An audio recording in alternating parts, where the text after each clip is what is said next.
Bismillah, Assalamu alaikum wa rahmatullahi wa barakatuh. Welcome to the Muslimah Author Show. I am your host, Naima B. Robert, and today I have a very, very special guest, a woman who is close to my heart, mashallah, who this month had two books coming out, mashallah, in 1 month, which is crazy, very unusual, but may Allah put tons of barakah in the work of our beloved sister, LaYinka Sanni. Assalamu alaikum, LaYinka.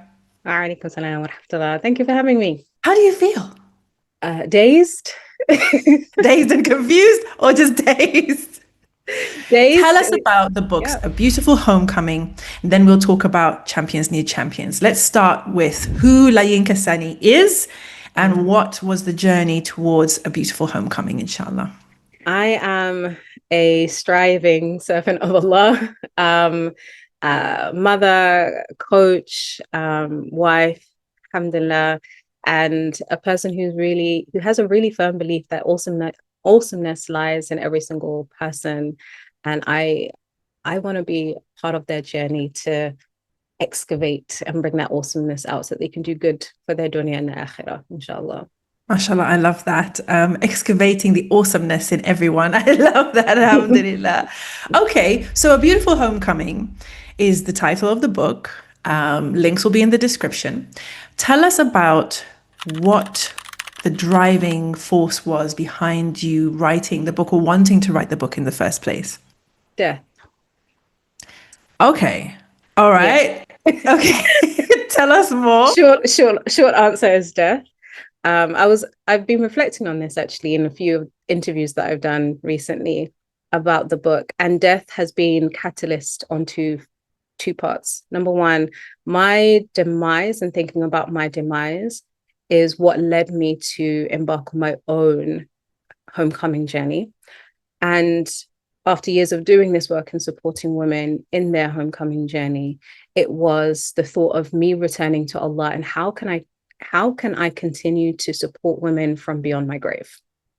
And of course, Wow, that's deep. You have been part of this journey because you're a writing coach, and you always talk about women leaving a legacy and people leaving their stories, and we can only tell our stories ourselves, as best as we can, and no one can tell our stories on our behalf. And even if they try to, it wouldn't be the same. There was a really specific incident where one of your potential clients was killed in Somalia, and how she didn't even get to start to write her draft with you or outline with you, and how her story died with her. And that solidified my drive to do this thing, because I thought, at least if I have an outline, my family can do something with that. And that's what we always say. At least right? If there's an outline, if there's a draft, no matter how rough it is, we can do something with that. We can do something with those who are left behind can do something with that. But if there's nothing, we can't do anything. And there was this guy, I can't remember his name, Steg Loxon, I think his name is, the guy who wrote The Girl with the Dragon Tattoo. Yeah. Interestingly enough, he didn't see his books published. He died. So they were written.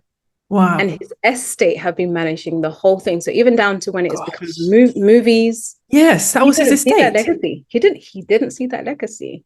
That's crazy. Which again really solidifies the idea of put your stories down, get them written down. And I think there was a point where I was having health challenges. I'd written the outline or something of this book, or I'd written the first draft. And I think I told you, if I pass, make sure this happens. Like, make sure this goes to print.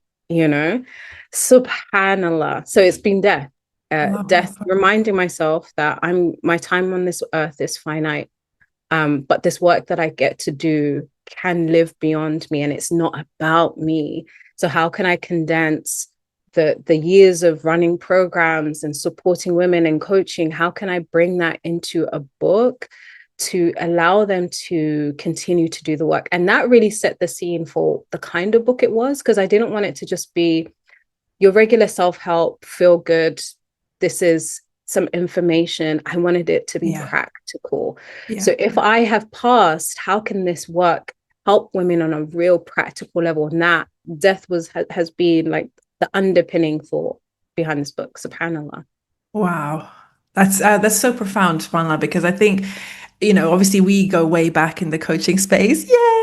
Level up base, alhamdulillah. But I do believe that every coach who has a successful program should have a book. Because as you said, if at any point you decide to stop that program or something happens and you can't deliver the program anymore, or like you said, you pass away, those principles, those ideas, those practical steps, those exercises that you gave your clients, where will they be? They'll be in Thinkific somewhere, like locked away behind a password. And that's the end of that. Whereas if you've managed to distill that into a book, and that book can live on, and that book can continue to, as you say, to transform lives and to help people to do whatever it is that you help people to do. I firmly believe that every coach in their plan should be, I need to distill this IP, put it into a book, and make it available, inshallah, to the people. So, alhamdulillah. How was the writing process? Because there are books that are distilled from a program. Maybe you took, your workshops and you kind of got them transcribed, and that's the book draft, etc. But your book is not like that. Your book has some very personal, deep, and potentially painful sharings. Tell us a little bit about the writing process. Now that you say that, I think maybe I should have just got my programs too late now. It would have been so much easier. Maybe there's a book 2 from that particular idea. But I found the journey really hard. So we go way back in the writing. Even further back than in coaching, actually. Right, yes. Yeah. So we had Sisters Magazine, right? And yep. Sisters Magazine was actually where I used to write long form, even though it's not long form, but it's longer than Instagram captions. And yes. After Sisters Magazine retired, I stopped writing and I was doing more speaking. Okay. And I found that I had lost touch with long form writing, and everything I'd been accustomed to up until that point was captions and short form content. And so when it came to writing the book, I found it so hard. I hired a first draft coach, who was also part of the Sisters family, Khadija. Yes. But even so, I was telling her that the words just aren't flowing, or I'm feeling like I've said all I needed to say in this paragraph. Could this just be a blog post? Yes. So there was a lot. I felt really challenged in getting the words out. And one morning I woke up and I said, I'm going to Istanbul. I'm going to Istanbul today.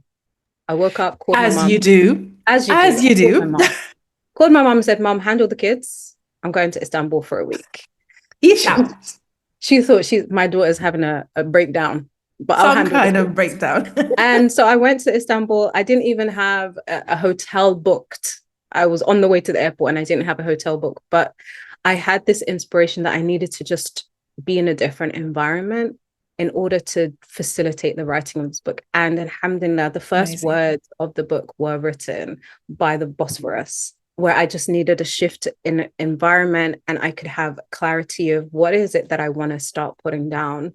And of course, working with Khadija helped a lot because it helped me to stretch my thinking, stretch what could be possible. And also, if I'm talking about women coming home, I need to leave a piece of me and my journey in this. So that's where a lot of my personal stories and some of the things in the book, I've forewarned my mother, be okay with me exposing certain things. And some of them are being like, oh, this is gonna live forever in print. Oh God, out loud. But I think for me, it also demonstrates the balance that we're trying to strike with vulnerability and honesty, and also privacy, because there are certain very private stories that I had to navigate. How do I want to write this, and honoring the people involved in this as well?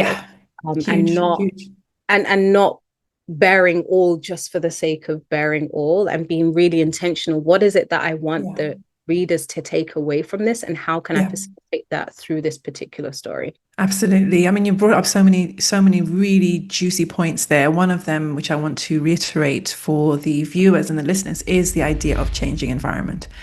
Because we do have so many, I've had so many clients who say, look, I'm just stuck. I can't get past this. It's the words are not coming. It's not flowing. And very often my advice, two pieces of advice. One, go back to your why. Renew your intention, go back to the deeper meaning and the higher purpose. And the other is change your setting, right? We've already talked about this. This is about changing state, isn't it? And remember when we with Tony Robbins, the different ways to change your state. One of them is to change your physiology, right? To change where you are, whether you're sitting or standing, whether you're indoors or outdoors, whether you're in the UK or in Turkey, in this case, mashallah. So I think it's worth, repeating that point for anybody out there who is stuck. If you're doing the same thing again and again and you're not getting the results that you want, you may want to do something different and see if the results change. They are likely to change. Then the other thing that I wanted to go over again is the idea of the possibility of balancing vulnerability and respecting privacy, whether it's respecting your own privacy, your family's privacy, other people's, because that again is another thing that a lot of the sisters who I've interacted with over the years will express fears around, okay? Especially if you're telling a story that's quite difficult. It's one thing to be able to be honest about your own failings, right? It's one thing to be able to say, put your hands up and say, I did this is who I was, these are the mistakes I made. That is already terrifying in and of itself. But then to kind of go beyond that and maybe touch on the failings of others and others who are still in your life, others who you treasure and you want the relationship. It's different if you don't, but that's another step. So how did you find your way through that particular challenge? I would love if you could share that with the viewers. So there were two phases that I had to go through. The first phase was to write the whole thing. No words barred, just put it all on paper. Perfect. Yes. And that was for me. So that was the story for me, to honor it in its full entirety, no censorship, for myself, and to tell it in the way that I would want to fully, wholeheartedly tell it. And then that was kind of like, okay, so this chapter is dealt with, we've handled it, and to know that there aren't any underlying or niggling feelings underneath that. So we're good. That's so important. That is so important, to give yourself the permission to tell the truth. Exactly. To tell the truth as you know it, as you saw it, as you felt it. And it's something you do for yourself, as you say, because likely that version could be a little ugly. Okay. It could get a little gnarly. It could be, really, really painful. It could implicate people. It could do all sorts of things, right? That's why it's for you. That's your private catharsis, if you like. And I agree. I think that's amazing. Yeah, that wasn't for anyone else. Then the second version was from a place of, what's the point of this story here?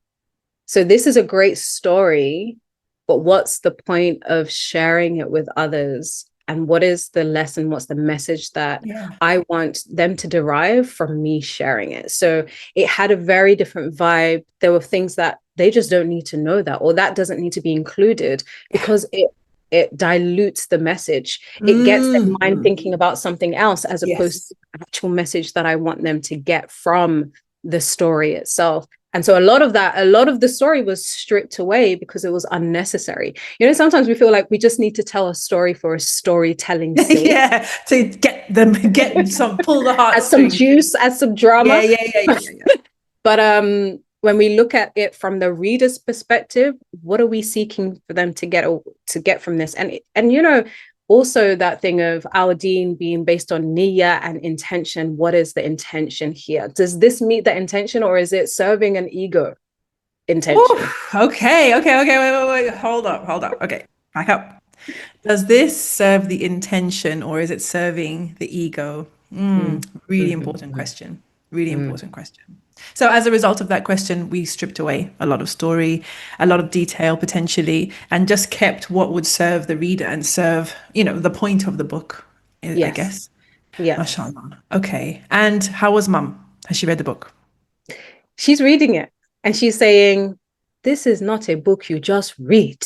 You need to be with it. Oh, I'm like, yes. yeah, I love beautiful. that. I love it. So she's taking her time through the chapters. She's doing the exercises. And to be Mm. honest, seeing my mum and also my aunt reading the book was my first awakening to the fact that this could be a book that helps our aunties come home to themselves in a way that they Wow. never thought they could, in a way that Wow. I didn't even initially Mm. think that they could. Like they've had their babies, they've got their grandbabies in some instances. They've done so much grinding and work, and this is their time. And my mom actually said, "This is our time. We've done so much for our other Oh, people. This is for us now." Like, oh, oh, oh, I that's didn't think of you beautiful. guys, but oh, I love that. We need a book club just for the aunties. I'm thinking about that. I'm thinking That's about that. beautiful. That's beautiful. So what's the response been? So that's mum. Mum's working her way through it. She's loving it. What has the response been like so far? Because the book is out now, isn't it? It's available. It was published by Cube. Yeah. Alhamdulillah, mabruk on that, mashallah. You've joined the ranks. You've joined the ranks. So they have an amazing author lineup now, mashallah. So congratulations on that. What's the response been like? The response has been, I didn't realize I needed this. It feels like you wrote this for Mm. me. Oh, This has come lovely. at such a perfect time for me. It's as if you know my story and you've distilled it into the book. And that feels, alhamdulillah, because I had certain doubts about the voice of the book. It's Yes, I very, remember that. Yeah. it's it Didn't you go through a phase of hating the voice of the book? yes, You want to yes. trash the whole thing. Okay, tell us about that because that's relatable. Okay. So I wrote the book and I had the draft and I put it aside for a bit because it was lockdown. It was a lockdown baby. So we had nothing else to do. Right. So I wrote the book and I put it aside. And then I revisited it to start editing and I hated it. I was like, oh, this feels just too harsh. Or did you have to go there? Or Wow. why couldn't you just really just add a little, sprinkle a little bit more love, you know? Right. Um, and I benched it for about a year or two because of Okay. that. And it was a sister who I mentioned it in a live, an IG live, and she DM'd me afterwards and she said, I think you should publish the book exactly as it is. It doesn't matter about the voice of the book, but women need this book as you have written it.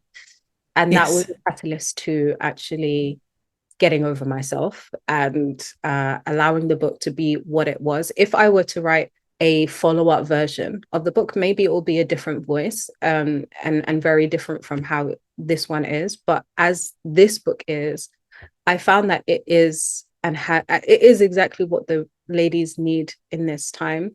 When I was recording the audiobook How was for that? after Did you chapter soften the 2, voice? Did you I had, soften the voice? I had to step away. Oh, Yeah. why? I said to the sound engineer, I just need a break because it just chapter 1, 2, and 3. So the first part of the book are where we're holding a mirror up.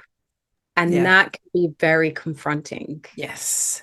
And to Yes. speak that was very like, I know I've said that this is a book where I'm pulling a sister up and I'm showing her love. But I want her to really know that this is all with love. This whole holding up a mirror is really with love. And I hope she feels that. So I needed to gather myself because it Bring felt, that. yeah, it felt like I know in the moment, if this was a coaching conversation, I'd need to give this person a moment. I'd need Okay. to Right. allow there to be a pause and allow there to Yeah. be a breath, Yeah. gather ourselves. This realization and this awakening can feel really uncomfortable, but it's worth it. If you need to step away, step away. And that's what I needed to do. I needed to step away. And I did. And the feedback, alhamdulillah, has been positive in that it's what people need in a way that they didn't realize they needed How it. beautiful, isn't it? And I'm grateful. Alhamdulillah, I'm Alhamdulillah. grateful. Alhamdulillah. These book journeys, they can be very long, but by the time the book comes out, when it's in people's hands, it's like it was nothing. Those years of doubt or writing or editing or looking for a publisher, whatever, it's like they pass. Oh, what was that? What was happening? This is where Yeah. we are now. And it's just a wonderful thing to behold, alhamdulillah, because this is the culmination of your journey so far. And I'm sure there will be another book that will maybe have a different voice and a different vibe and encapsulate a different chapter or chapters of your journey. But I think A Beautiful Homecoming encapsulates your journey so far. And we're very proud of you, and super stoked that you've joined the ranks of the Muslimah authors. Alhamdulillah, you get to be on the show. But you didn't stop there, my dear, because I remember when we were in a workshop. In fact, you attended my first ever children's book masterclass that was live in South London. And I believe you attended that class. And since then, you've wanted to write a children's book, and you wrote and you wrote and you weren't happy with it. But your children's book is out now. You have a children's book, Champions Need Champions, which again is the culmination of a particular journey, but in this case, not yours. Tell us about it.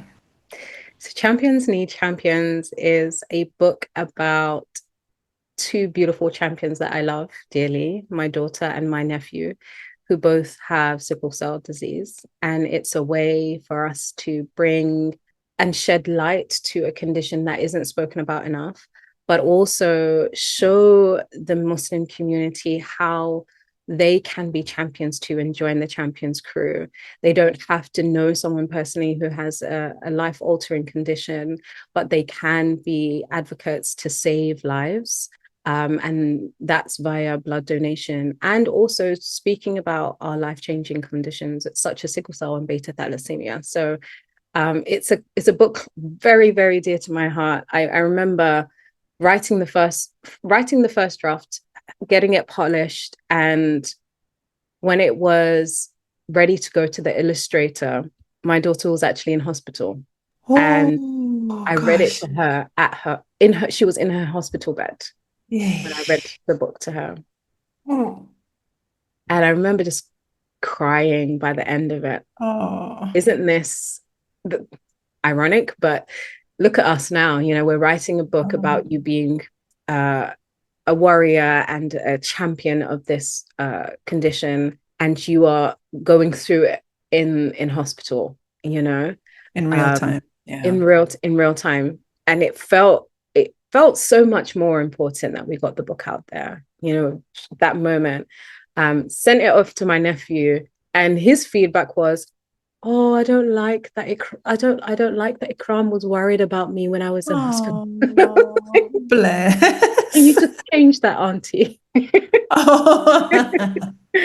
But he loved it, and getting the thumbs up from both of the main characters of the book for me was like, we've nailed it. We've done it. Nailed it. Yeah. We've even just getting descriptions from Ikram, what it feels like to have the condition. What does that feel like? Putting it in there, even though it makes me wince when she says it.